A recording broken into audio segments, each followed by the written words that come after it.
सबको जय मसीह की। एक बार फिर हम परमेश्वर का धन्यवाद करते हैं और आपका सबका स्वागत है सुबह की बरकत यीशु की बरकत प्रोग्राम में। और आज जो हम चर्चा करेंगे वो है परमेश्वर का स्वरूप। इसके विषय में हम चर्चा करेंगे। तो मेरे साथ आप निकालें उत्पत्ति की किताब, उसका 1 अध्याय, उसका 27 वचन। फिर परमेश्वर ने कहा, हम मनुष्य को अपने स्वरूप के अनुसार अपनी समानता में बनाएं, और वे समुद्र की मछलियों और आकाश के पक्षियों और घरेलू पशुओं और सारी पृथ्वी पर और सब रेंगने वाले जंतुओं पर जो पृथ्वी पर रेंगते हैं अधिकार रखें। तब परमेश्वर ने अपने स्वरूप में मनुष्य को रचा। अपने ही स्वरूप में परमेश्वर ने मनुष्य की रचना की, पुरुष और स्त्री के रूप में उसने मनुष्यों की सृष्टि की। अब बहुत से जो परमेश्वर के चरित्र हैं, या हम कहें कि जो परमेश्वर का स्वरूप है, उसका एक एट्रीब्यूट, एक विशेषता है इच्छा। परमेश्वर इच्छा रखने वाला परमेश्वर है। परमेश्वर की इच्छाएं हैं, और वही चीज परमेश्वर ने हमें भी दी है, हम मनुष्यों को दी है। तो जब परमेश्वर ने कहा कि परमेश्वर ने हमें अपने स्वरूप में बनाया है, तो एक जो विशेषता परमेश्वर ने हमें डाली वो है कि हम इच्छा कर सकते हैं, हम निर्णय कर सकते हैं, हम फैसले कर सकते हैं। परमेश्वर हमारे लिए फैसले नहीं करते, हम खुद अपने लिए फैसले करते हैं। और जब परमेश्वर ने हमें अपने स्वरूप में बनाया तो परमेश्वर ने वो फैसले लेने की, वो इच्छा करने की जो परमेश्वर ने विशेषता है, एट्रीब्यूट है, वो हमारे अंदर डाला है। अब स्वर्गदूत अगर आप ले लें तो स्वर्गदूत अपनी इच्छा के अनुसार या निर्णय नहीं ले सकते। जैसा परमेश्वर उन्हें आज्ञा देते हैं स्वर्गदूत वैसा ही करते हैं, लेकिन हम मनुष्य वैसे नहीं हैं। हम परमेश्वर के स्वरूप में हैं, तो हमारे में निर्णय लेने की, इच्छा करने की परमेश्वर ने वो विशेषता डाली है। अगर हम एक और वचन पढ़ें, उत्पत्ति की किताब उसका 2 अध्याय 16 वचन, उसमें लिखा है, और यहोवा परमेश्वर ने आदम को ये आज्ञा दी, तू वाटिका के किसी भी वृक्षों का फल खा सकता है। तो वो जो निर्णय लेने की जो विशेषता थी, जो गुण था, वो परमेश्वर ने इंसान को दिया। परमेश्वर ने आदम से कहा कि तू किसी भी वाटिका, तू इस वाटिका के किसी भी वृक्ष के फल को खा सकता है। ये परमेश्वर ने आदम को एक अधिकार दिया। परमेश्वर ने आदम को ये इच्छा दी। परमेश्वर ने आदम को ये निर्णय लेने का गुण परमेश्वर ने इंसान के अंदर दिया। एक और वचन हम पढ़ेंगे, यहोशू की किताब उसका 24 अध्याय 15 वचन, और यदि यहोवा की सेवा करनी तुम्हें बुरी लगे। ये यहोशू इजराइलियों से बात कर रहा है।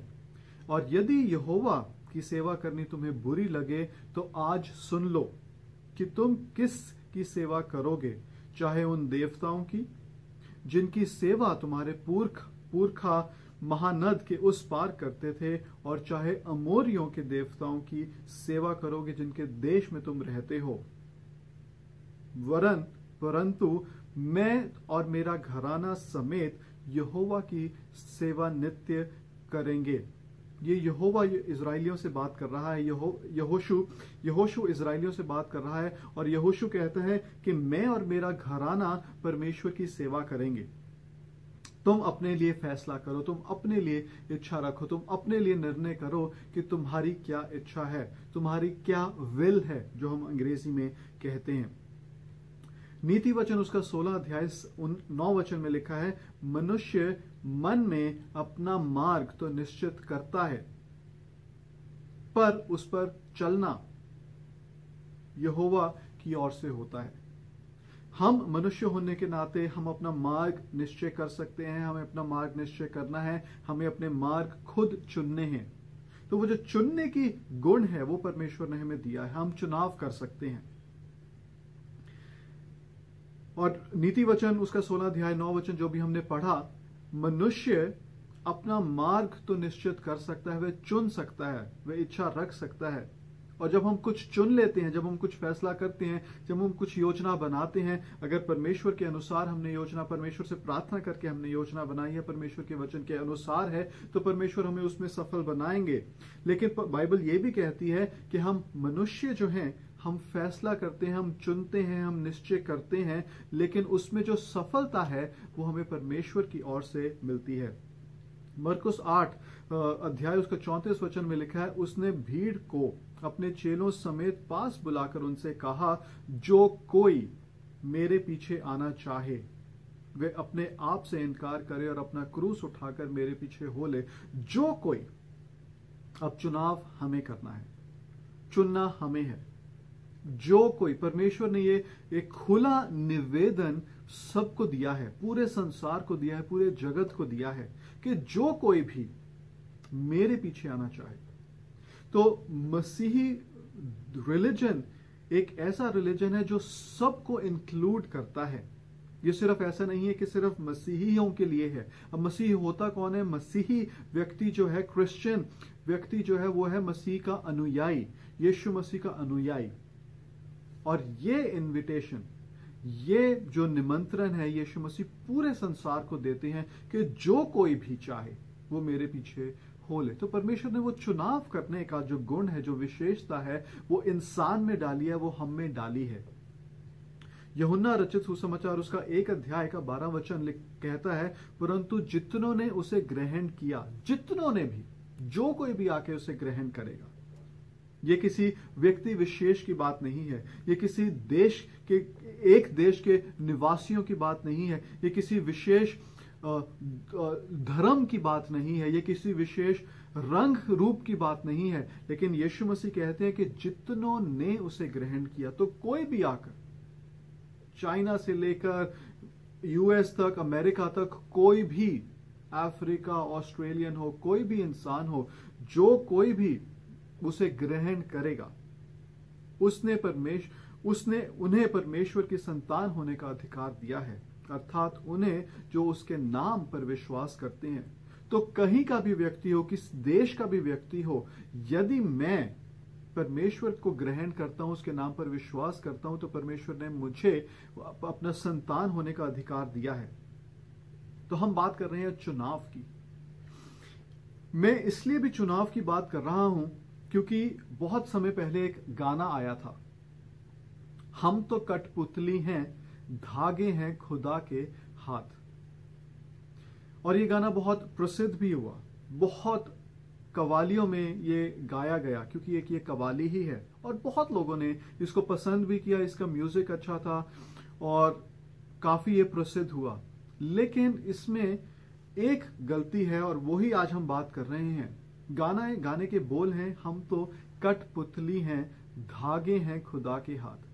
तो इसका मतलब ये हुआ इस गाने के अनुसार कि जहां कहीं परमेश्वर हमें चाहता है, कठपुतली चलाने वाले अपनी अपनी सारी उंगलियों में धागे बांधते हैं और उसको नचाते हैं, कठपुतलियां जिस तरह से भी नचाना चाहें।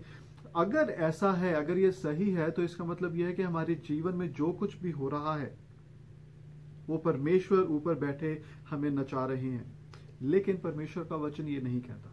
तो ये जो गीत है उससे मैं सहमत नहीं हूं, क्योंकि शायद ये परमेश्वर के वचन के अनुसार नहीं है। जो परमेश्वर की इच्छा वचन है, जो भी हमने पढ़े हैं कि परमेश्वर ने हमें चुनाव करने का गुण दिया है, वो विशेषता परमेश्वर ने हमें दी है। हम इच्छा रख सकते हैं, हम निश्चय कर सकते हैं, हम फैसले कर सकते हैं, और हमें फैसले करने हैं हमारे लिए, हमारे परिवार के लिए। और बाइबल कहती है कि जब हम योजनाएं बनाते हैं तो वो योजनाएं, वो फैसले हम परमेश्वर के हाथों में सौंप दें और परमेश्वर उन्हें आशीष देंगे।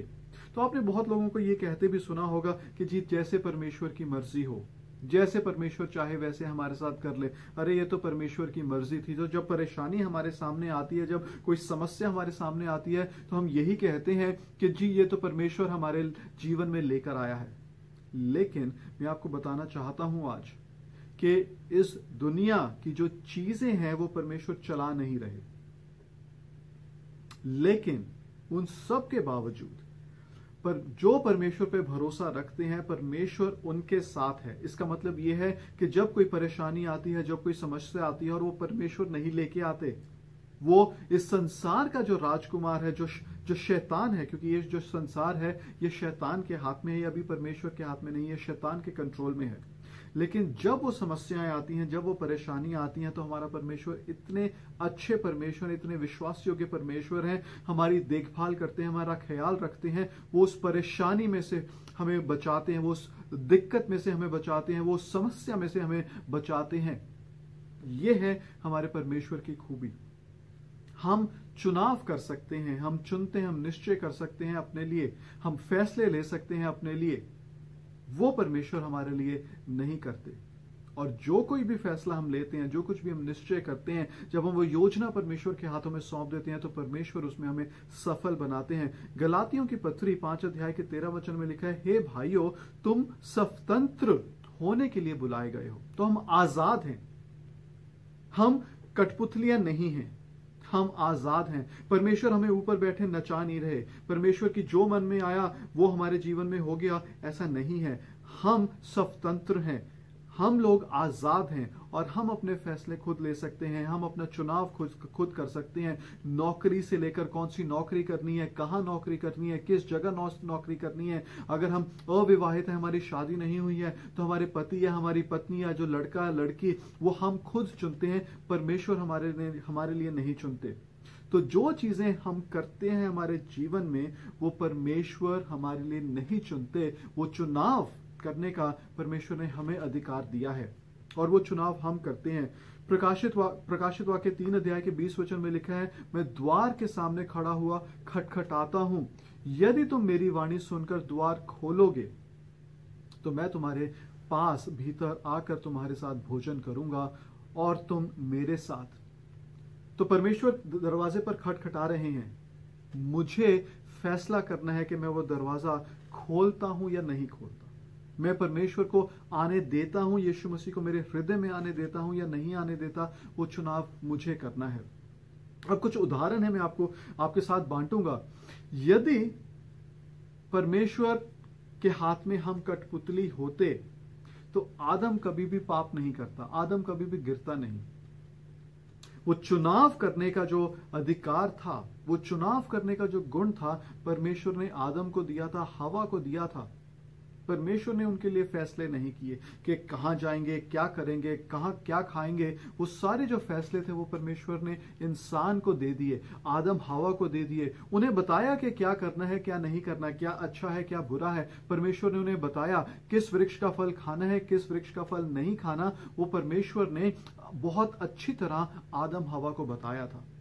लेकिन वो आदम हवा का चुनाव था कि वो वृक्ष का फल उन्होंने लिया और खाया। हम कठपुतलियां नहीं हैं। इब्राहिम का अगर हम उदाहरण लें, अगर इब्राहिम ये फैसला ना करता कि वो हागर के साथ शादी करे, हागर से उसके बच्चे हों, तो आज जो हम समस्या का सामना कर रहे हैं, एक ऐसी कौम उठी है जो हागर से आई है, वो हमारे सामने ना होती। तो वो जो चुनाव था वो परमेश्वर ने अब्राहम को दिया था। परमेश्वर ने अब्राहम के लिए वो चुनाव नहीं किया। जोना का अगर हम एग्जाम्पल लें, जोना को परमेश्वर ने बोला था कि नीनवे में जाकर प्रचार कर, लेकिन वो क्या करता है, वो तार्शिश की तरफ भागने की कोशिश करता है। वो चुनाव योना का था, जोना का था। परमेश्वर ने उसके लिए फैसला नहीं किया। परमेश्वर ने योना के सामने एक बात रखी थी कि तू नीनवे में जा और वहां जाकर प्रचार कर। ये परमेश्वर की उसके लिए इच्छा थी, ये परमेश्वर ने उसे बोला था। लेकिन योना क्या करता है, वो वहां से भाग निकलता है, वो तर्शीश की ओर जहाज लेकर जाने की कोशिश करता है। तो वो फैसला किसका था? वो फैसला योना का था। आज हमारे भी जीवन में परमेश्वर ने हमें वो फैसला लेने का अधिकार दिया है। वो विशेषता हमारे अंदर है, हम इंसानों के अंदर है। और परमेश्वर चाहते हैं कि हम सही फैसले हमारे जीवन के लिए लें। तो इस बात से मैं आपको प्रोत्साहित करना चाहूंगा कि जब हमारे जीवन में कोई समस्या आती है, जब हमारे जीवन में कोई परेशानी आती है, तो उसको हम परमेश्वर के ऊपर मत डालें कि तुझे ये परमेश्वर लेकर आए हैं। परमेश्वर समस्या लेकर नहीं आते। परमेश्वर हमारे जीवनों में परेशानी लेकर नहीं आते। परमेश्वर हमारे जीवनों को नचा नहीं रहे हैं। हम कठपुतलियां नहीं हैं। हमारे में एक निर्णय लेने की इच्छा है, हम स्वतंत्र हैं। आखिरी वचन के साथ मैं इसको समाप्त करूंगा। यूहन्ना की किताब, उसका 3 अध्याय का 16 वचन, ये हम सबको मालूम है, बहुत प्रसिद्ध वचन है। ये कहता है, क्योंकि परमेश्वर ने जगत से ऐसा प्रेम किया कि उसने अपना इकलौता पुत्र दे दिया, ताकि जो कोई उस पर विश्वास करे, जो कोई भी, किसी भी देश का व्यक्ति हो, किसी भी देश का इंसान हो, जो कोई परमेश्वर पर विश्वास करेगा वह नाश नहीं होगा परंतु अनंत जीवन पाएगा। तो परमेश्वर ने हमें अनंत जीवन के लिए बुलाया है। परमेश्वर चाहते हैं कि हम अनंत जीवन पाएं। और परमेश्वर ने ये जो निमंत्रण है, ये ओपन इनविटेशन हम सबके लिए दिया है कि जो कोई भी उस पर विश्वास करे, जो कोई भी यीशु मसीह का नाम ले, जो कोई भी यीशु मसीह के नाम पर विश्वास करे, जो कोई भी ये कहने के लिए तैयार है कि परमेश्वर प्रभु यीशु मसीह, मैं आपको अपना उद्धारकर्ता बनाता हूं और मैं हमेशा के लिए आपके साथ रहना चाहता हूं, स्वर्ग में रहना चाहता हूं। जब आपका राज्य आएगा तो मैं आपके साथ रहना चाहता हूं। यदि हम ऐसा निर्णय लेते हैं, यदि हम ऐसा प्रार्थना करते हैं, यदि हम अपने जीवनों को परमेश्वर के हाथों में सौंपते हैं, तो बाइबल कहती है कि वो निमंत्रण हमारे लिए है, जो कोई भी उस पर विश्वास करे। आइए हम प्रार्थना करें। पिता परमेश्वर, हम आपका धन्यवाद देते हैं, आपकी तारीफ करते हैं इस अच्छे वचन के लिए। और हम आपका धन्यवाद देते हैं परमेश्वर कि आपने हमें अपने हाथों में कठपुतलियां नहीं बनाया है।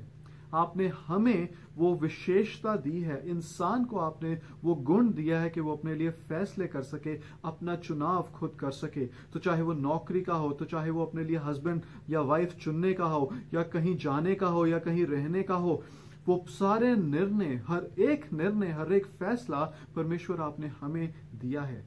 हम प्रार्थना करते हैं आपकी समझ और बुद्धि के लिए जो आपकी ओर से आती है, ताकि हम सही फैसले ले सकें। हम धन्यवाद देते हैं। और परमेश्वर, यदि कोई व्यक्ति ऐसा है जिसने अभी तक यीशु मसीह को अपना उद्धारकर्ता ग्रहण नहीं किया और वो उद्धारकर्ता ग्रहण करना चाहता है, परमेश्वर हम उनके लिए भी प्रार्थना करते हैं कि आप हर एक व्यक्ति की सहायता मदद कीजिए, ताकि वो अपने जीवन में यीशु मसीह को अपना उद्धारकर्ता ग्रहण करने वाला हो। और जो मेरे भाई, मेरे प्रिय बहन सुन रहे हैं, यदि वो यीशु मसीह को अपना उद्धारकर्ता ग्रहण करते हैं, परमेश्वर हम प्रार्थना करते हैं कि आप हर एक व्यक्ति की सहायता मदद कीजिए, ताकि वो इस सच्चाई को जानने वाला हो और यीशु मसीह को अपना उद्धारकर्ता ग्रहण करने वाला हो। हम धन्यवाद के साथ ये दुआ यीशु मसीह के नाम में मांगते हैं, आमीन। आप सबको जय मसीह की। परमेश्वर आपको बहुत बहुत आशीष दे।